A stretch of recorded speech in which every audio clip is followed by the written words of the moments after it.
Immigration officers detained Peter Obi in London for hours. Alleged impersonation. My God. We all know that Peter Obi was recently in the UK.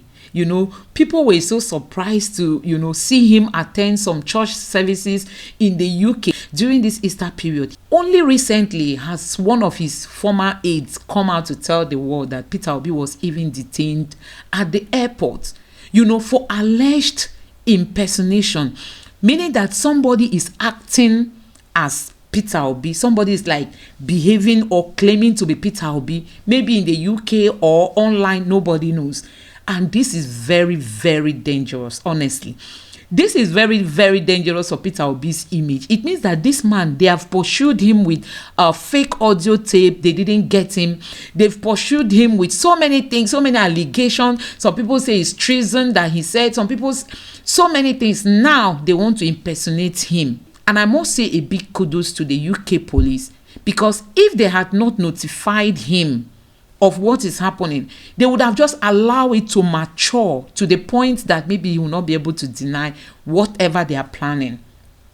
But I tell you, at this early stage, they had to call him, Mr. Man, come. Are you not Mr. Peter Obi? Yes, we have some activities going on, and the person engaged in these activities claimed to be you. Is it really you? For me, I'm saying that if the UK police had not called Peter Obi's attention, possibly he may not have known that somebody is working behind the scene to destroy his image. They may use him to commit offense, commit crime in so many places, and then tomorrow they will come after him and people will say, hey, is that Mr. Integrity? People will say all sorts of things, but I just thank God. God has been with Peter Obi, honestly. God has been with Peter Obi, and all their plans, God will not allow any of them to mature. We are really at a trying junction at this time. And I'm just hoping that God is going to help the obedient family to come out of this. And we are looking forward to Peter Obi winning back his mandate, because that is just what the Nigerian people want. We want our mandate to be given back to us, because we know we won this election. We won this election. We won this election. And that is why we are asking that, INEC should come and tell us what happened. And also our judiciary should look into the petitions that have been filed and let the hearings begin. Yeah, that is what we are just waiting for. 5 years mandatory practice. Medical doctors draw battle line. So guys, there's this bill that the National Assembly people are trying to pass. I think that bill has passed its second reading. They want to stop the medical doctors from going abroad, to seek for greener pasture. We all know that there's this Japa syndrome that has been in Nigeria, and the best of our people are leaving Nigeria for greener pasture because our government failed, to take care of them. We all know that our medical doctors have been embarking on strikes, because they are not well being taken care of. Their allowances are not being paid. And, most of them prefer to just go out of the country where they will be well taken care of. I tell you, countries like Saudi Arabia, and other countries like that. Look at Canada. I tell you, these people are ready to pay you very well. And, our federal government is not really, showing that interest in retaining these people back in the country. That has led to so many people. That has led to exodus, as in people have left in their thousands seeking for greener pasture outside the country. Now, the National Assembly is coming up with a bill. If you are a medical student and you are about to graduate, and you're already thinking of leaving the country immediately you are done with your graduation and possibly your youth service, just take note that the National Assembly want to stop you guys from leaving the country. They are saying that you must stay back for 5 years, that Nigeria is giving you almost free education, considering the fees that Nigerians pay, especially our medical students, that they pay almost nothing. Let me call it peanuts when you compare it with what other countries pay. So they will not just give you that knowledge and then at the end of the day you will leave the country. They want you to stay back for 5 years and serve Nigeria before deciding to leave the country. But I tell you, this is not the best approach. That's my own take. This is not the best approach. So I would have loved the federal government to say, okay, our medical doctors, we are ready to listen to you. We are ready to, make sure you people are comfortable, you people are well taken care of. Let's see some of the packages we can start giving you people to make sure that you are working, in a very good condition and everything is just good. I think that's what our federal government would have looked into, not to come and tell people that they must work in Nigeria for 5 years. Do you know what 5 years is? 5 years can transform somebody's life, honestly. So it means that some people that might be thinking of studying medicine now might want to think twice, because you know that after spending 5-6 years in the university, you came out, you went for youth service, you came out, and then the federal government is still going to hold you for another 5 years when they'll be giving you just peanuts to take care of yourself. So when you add up all these years, you know that honestly it doesn't worth studying medicine. With this age of technology that people are going into tech, people are going into so many other professions, and they are doing well, as in doing well. And you are telling me that some other person will want to go to medical school only for him or her to be held hostage after graduation. So guys, that is what we are having today in Nigeria. So guys, the Tinubu's team has threatened Chimamanda Adichie with a lawsuit. We all know that Chimamanda granted an interview on Arise TV. During that interview, she was asked a series of questions, as regards to the just concluded presidential election, and she gave her thoughts. One of the things she talked about was the aspect of her letter to Mr. Biden that talks about the INEC chairman being compromised. So on that basis, the APC has taken it upon them, to file a lawsuit against her, that she has to provide her evidence. But don't forget, in that letter, Chimamanda made it categorically clear that this was just rumors, that she doesn't have access to any evidence. We all know how all these things happen during the election period, Nigerians, out of their disappointment, some of them went to the extreme, as in to say all sort of things. And these were some of the things that Chimamanda captured in her writing, saying that people were rumoring that the INEC chairman was compromised and all that. But that is not what we are seeing at this time. We all know that all these things are distractions to the real issue. The real issue on ground now, we want the tribunal to start hearing. We want these issues, the petitions that have been filed. Let's look into them. Let's start talking about them. So guys, I'm going to allow you watch the interview that was granted by Chimamanda on Arise Channel's television. Please don't forget to subscribe to my channel, turn on the notification bell. So guys, Chimamanda had an interview session on Arise TV. Who is Chimamanda? The matchlessly brilliant, award-winning author Chimamanda Ngozi Adichie. Tell me more about her. You could describe her as Nigeria's international superpower celebrity novelist, and you wouldn't go amiss. Why do you say so? Because her career is littered with the world's major literary prizes. Interesting. Tell me more.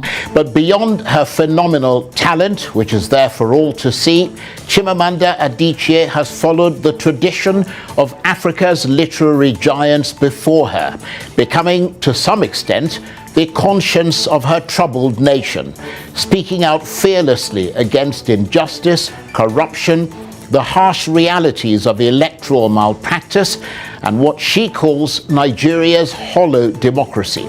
What's her general overview of the 2023 presidential election? And to use her words, the brewing rage and smouldering disillusionment over the failure of that democracy to capture the true voice of the people. What major post-election role has she played? I mean, What role has she played after the election? As she tries to transform the narrative by writing an open letter to the US President Joe Biden, published in the Atlantic Daily, about, as she put it, the unacceptably and unforgivably flawed 2023 presidential election. Ladies and gentlemen, help me to welcome Chimamanda Adichie. We all know this, our amazing writer. She has used her pen in writing to the American president, condemning them for congratulating Bola Ahmed Tinubu as the president-elect. So guys, let me allow you listen to what Chimamanda got to tell the Nigerian people. I must commend her for her steps and for not keeping quiet, for we all are looking forward to a new Nigeria, and we all know that a new Nigeria is possible. Please don't forget to subscribe to my channel, turn on the notification bell. Please give this video a like so that YouTube can recommend it to others, and let me know what you think in the comment section below. Thank you. I'll be joined from our studios in Lagos by the critically acclaimed Nigerian author Chimamanda Ngozi Adichie. Now, my top guest today is the rousingly talented, award-winning writer Chimamanda Ngozi Adichie, who has etched her name in history as an international best-selling author, ranking with the best of them across Africa and the world. Her books, including Purple Hibiscus, Half of a Yellow Sun, and Americana, have become masterpieces and have been read by millions. Much of her writing speaks powerfully about life in Nigeria, about the complex historical and cultural experience of growing up here, about love, hope, ethnic strife and national identity, and about a world beset by conflict. And now, in the wake of Nigeria's disputed 2023 presidential election, she's delivered what some have called a landmark article titled Nigeria's Hollow Democracy. It's an open letter to the US President Joe Biden, published by the Atlantic Daily, and in it she raises questions about Bola Tinubu's election victory and wonders why America is congratulating the winner of what she refers to as Nigeria's disastrous ballot. So, as you might have guessed, in the wake of that powerful scratch, she's been vilified by some and praised by others as a herald of truth. Well, for more about her verdict on Nigeria's presidential election, I'm suitably delighted to say that I'm joined now from our studios in Lagos by the critically acclaimed award-winning author Chimamanda Ngozi Adichie. Chimamanda, thank you very much indeed for joining us, and I apologize for the stress you had to go through getting to the studio. I understand it's pouring buckets in Lagos and there's the snarling up of traffic. So thank you very much for joining us. No, I should apologize. I should have left, knowing Lagos, of course, I should have left on time. So I should apologize. Well, the most important thing is that you're here. So let's get straight into it, because you called the 2023 presidential election a slap to the face of the Nigerian people and insults to the collective intelligence of Nigerians. Tell us why you see it that way. Well, I see that when I wrote that letter, because I think it's important to preserve the truth. Right? I think that when something like this happens in a country, it's really important to tell the story of what happened. One of my favorite poems has this line. It's by Robert Lowell, and it says, "And yet, why not say what happened?" So I wanted to say what happened. And what happened is that this was an election that was really unforgivably flawed. And there's evidence for that. And I felt it was important to say that. But also I wanted to call out the US for what I consider a kind of two-facedness when it comes to Africa. So, the US has a long history of complicity in sort of non-democratic elections on this continent. So recently in Congo, 2 or 3 years ago, they endorsed an election that was an absolute sham. But then the same US will turn around and criticize Congo for not being democratic. And so my point was to say, be what you say you are. Right? You cannot criticize African countries for being undemocratic, while at the same time endorsing something that is quite self-evidently undemocratic. Well, that's a good point. But just delving deeper into your letter, you were quite categorical in saying that the electoral process was imperiled not by technical shortcomings, but by deliberate manipulation. Is there enough evidence in your assessment to support that claim? Yes, and I think maybe the most glaring is that we Nigerians all saw these mutilated election sheets, right? We all saw them. We saw polling unit agents talking about how what they had from the polling unit was not what was then announced formally, officially, or uploaded formally, officially.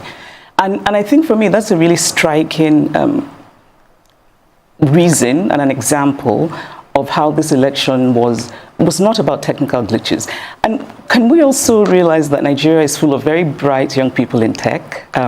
There's no reason for that excuse of technical glitch. And the other question then is, if it was a technical glitch, why was it possible for most people to upload the results of the other federal elections, but not the presidential? And I think most of all is that there's just been this resounding unfortunate silence from INEC and from the chair of INEC. I think Nigerians deserve the respect of an institution that's supposed to shepherd their democracy. So nobody's come out to explain to Nigerians how that happened. You know, there's a statement about technical glitches. It's unconvincing. And knowing how much hope and trust that Nigerians invested in this election, knowing that Nigeria is a low-trust society, means, I think, that if people really are sincere and there's really nothing to hide, then you make an extra effort to go out and explain to Nigerians what happened.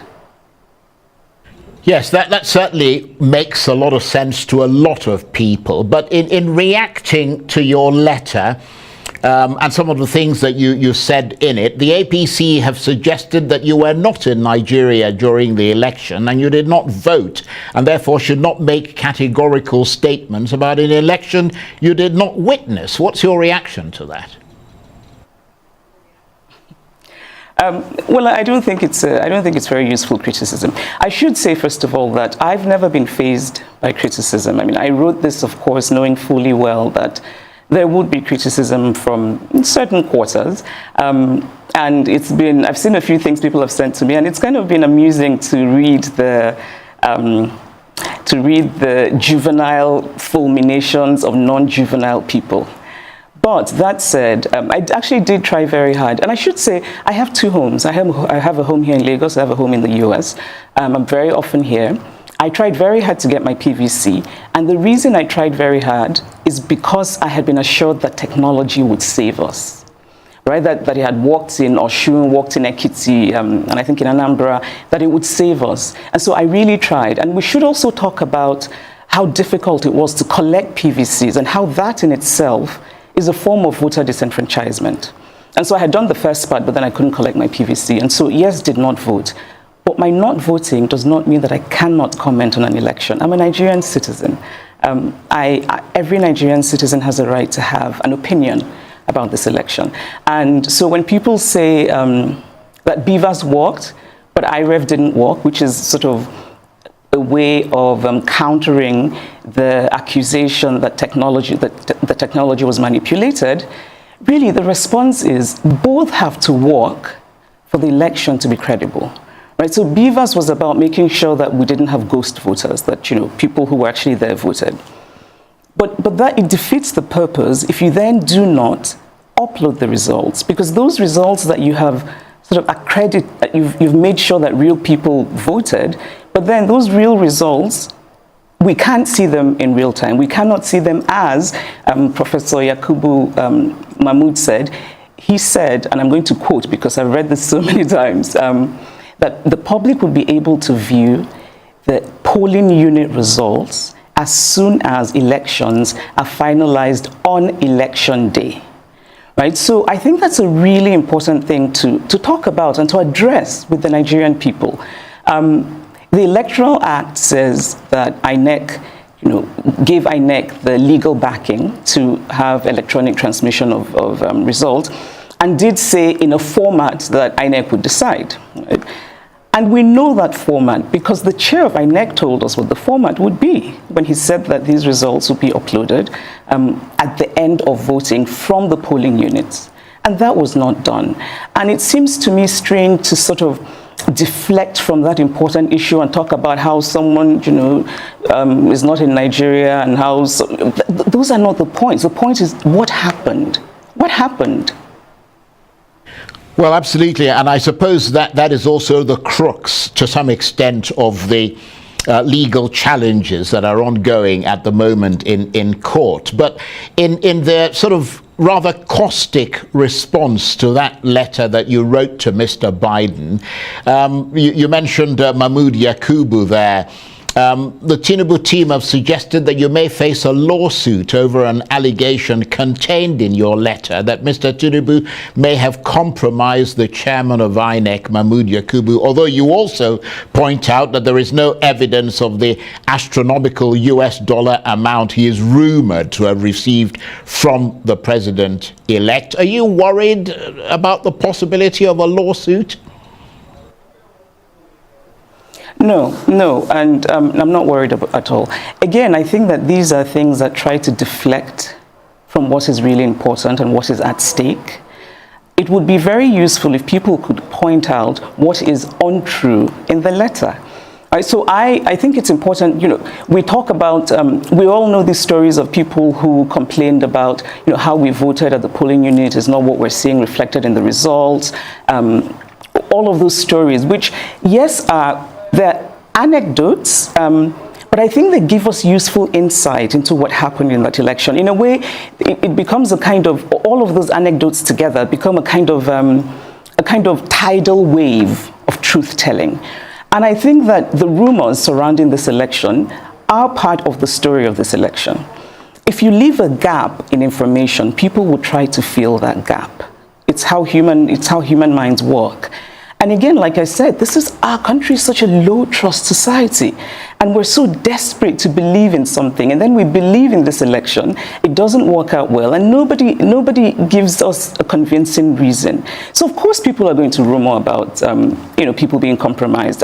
Also, our political landscape is steeped in people being compromised. So I'm not worried about that. I think that any fair-minded person in this country who's honest will acknowledge that these rumors are circulating. I said very clearly there is no evidence for them, but I do think it's important to say in the story of this election that many people are starting to think that what explains what happened is this compromising.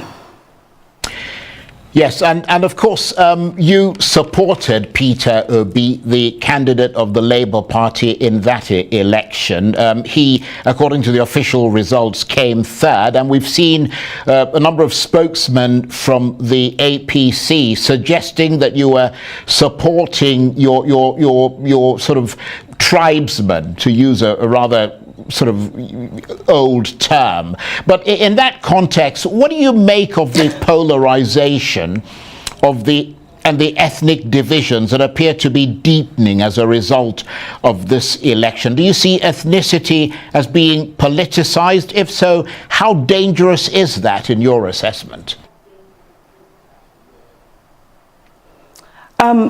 Well, to address the first part, and you're right, tribesman is such an outdated and strange expression, which I think also says something about whoever is using it, right? I think that kind of accusation is a practice of what psychologists call projecting. So you're doing something, but then you accuse someone else of doing it, even though they're not. I did not support Peter Obi because he's Igbo, as I am. I'm a person who does not take positions lightly.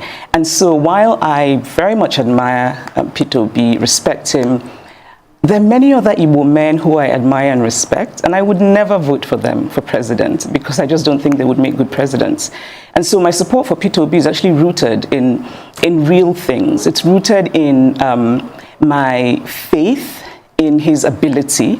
And actually, I got to know him, I got to know Peter Obi years ago when he came to pay homage to my parents, because he had heard that my father was the first professor of statistics in Nigeria and that my mother had retired as the first female registrar of the University of Nigeria. And so this man just sort of arrived and said he wanted to pay homage. And I was very impressed by that because it showed me how much he values education. And then he becomes governor of Anambra State, and he takes Anambra State to #1 in education. And I remember being very impressed by the story of how he had given his personal phone number to all of the senior prefects in secondary schools in Anambra, which I think also showed me that he's interested in what ordinary people think. Right? You know, you don't just want to hear from the administrators, you want to hear from the students about what's really happening. And his focus on insecurity, he really tackled kidnapping in Anambra. And I also remember that he really sort of clashed with the Anambra elite when he was tackling insecurity and kidnapping. And that showed me that he's quite decisive. He even has a bit of a stubborn streak. You know, he's very focused on things. And so that's really why I support him. So this idea of sort of ethnicity is just really, again, I think it's a way of deflecting. Let's focus on what really matters. It's unfortunate that, you know, and can I just say that I think that it's only one part of the political spectrum that is politicizing ethnicity. And I think it's very unfortunate. You know, I don't think most people in Nigeria really care about ethnicity as much as they care about having a country that works. You know, we want good leadership. We want the hospitals and the schools and the roads to be good. And whether, and that affects everyone, Igbo, Yoruba, Ijo, it affects everyone. Yes, again, people would agree with that assessment from you. But I wonder if I might change direction slightly and get your thoughts on the Nobel laureate Wole Soyinka's assertion on Arise News about reactions to the election results by the Labour Party's vice presidential candidate, Yusuf Dati Baba Ahmed. Comments which Professor Soyinka described as fascistic. I mean, do you see that as part of the demonization of Mr. Obi and his running mate, as some have suggested, or do you agree that Dati Baba Ahmed went, or rather overstepped the bounds, and Professor Soyinka was in that regard justified to call him to order? I mean, I know you hold, or at least you have held, Mr. Soyinka in high esteem. I still do. I have a lot of love for Professor Soyinka. I admire him, I respect him as a thinker, as a writer. I think everyone should read The Man Died, and Ake, his memoir, is beautiful. Right? But at the same time, I disagree very strongly with him about this particular issue. And actually, because I respect Professor Soyinka so much, I went back and watched the interview. I had watched it when it aired initially, but I went back and watched it because I thought, am I missing something? And I think fascist is a really strong word. You know, fascist actually often makes me think of Mussolini's Italy. But I think we use it now, you know, sort of to address this kind of authoritarianism that's often populist and right-wing, you know, like in Hungary, and even the former American president. And when you look at those situations, you can see why they have been termed fascist. And I did not see any reason that Mr. Dati Baba Ahmed's interview would have been termed fascist. You know, I think he was making a very strongly felt point about the elections. What he was saying, which again I thought seemed fairly reasonable, is that if our democracy is rooted in our constitution, and you then swear in a person who's been elected unconstitutionally, then you are in fact ending democracy. I think it's quite a reasonable position. Of course, we can argue about what that bit in the Constitution means, right? And I'm actually grateful for this whole election period because it's made me read things I probably never would have, such as the Nigerian Constitution, and also made me have quite a few suggestions for editing. But anyway, I think now we're talking about what does "and" mean, right? So Mr. Dati Baba Ahmed is saying that it's, you know, 2/3 and the FCT, and that's separate. And it's a reasonable argument. and is a conjunction. We use it in that context often to mean plural, right? So we say Aisha and Yemi are coming. And we don't say Aisha and Yemi is coming. That's because they're two separate things, two separate entities. And of course the court will interpret, but I don't think it's unreasonable for educated Nigerians who can read and who know what the word "and" means to make their own interpretations and to argue it. And of course, the fact that the Labour Party is in court means that they do not believe that this election is constitutional. And so I just didn't, I didn't quite see why it would be termed fascist. I mean, I think a charitable way of reading Professor Shoyinka's comment is that Professor Shoyinka himself, I think it's fair to say that he is not given to restraint in language in general. And so maybe that's where that word fascist came from. However, I have suggestions for what we could use fascist for. We could use fascist for INEC, because as it is right now, many Nigerians feel deeply cheated by INEC, deeply disenfranchised by INEC. And there's an authoritarianism, which obviously is the basis of fascism, at the center of manipulating an election. Because what you're doing is you're gagging people, you're forcibly taking away their voice. That is fascist. Fascist is all of the violence that happened during the elections. Fascist is the way that some people remain silent about that violence. Fascist is, fascist is a government that hasn't come out to address the very tangible and palpable discontent in this country. I think that, and when I say that we can use fascist for INEC, what I mean is the fact that, so many of us, including myself, are convinced that this was not in any way technological glitch. I think that Professor Yakubu had an opportunity for heroism, and I think he wasted it spectacularly. Because he could very easily have become the hero of not just Nigerians, but Africa, because so many Africans are watching. They were so inspired by what happened before this election and the obedient movement. And so, I also think that the president, President Buhari, missed an opportunity for heroism, maybe his last chance at heroism, because Nigerians do not feel that I think Nigerians felt before the elections that he meant well and meant to support credible elections. I don't think many Nigerians think that now. Right. And I wish that he had taken a page from, the former president. Very briefly, because we're out of time. He was a really good man, a moral man. Right.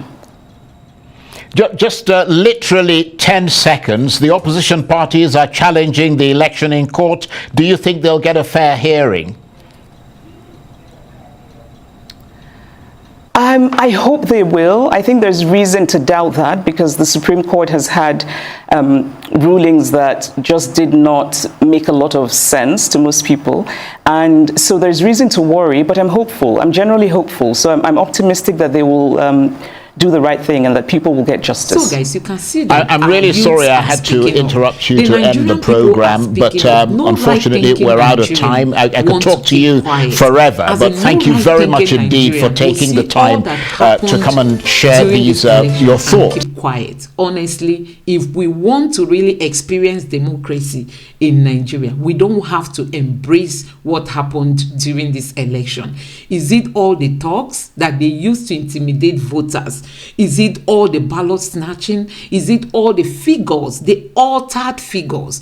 And today you can see that the figures on the INEC portal does not correspond with what was announced. I mean, what was announced live. The figures that were used in determining who won the presidential election do not correlate with what we have on the INEC website. And Nigerians keep marveling. How did we get here?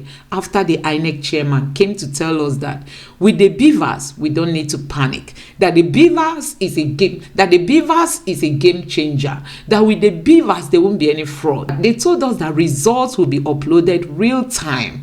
As in, you will see it happening from polling units after the election. But guys, when it got to that time, they told us there was no network. And INEC came out to tell us that they had glitches. But that glitches, we don't still know what it means. INEC has not told the Nigerian people what happened. So guys, that is where we are today.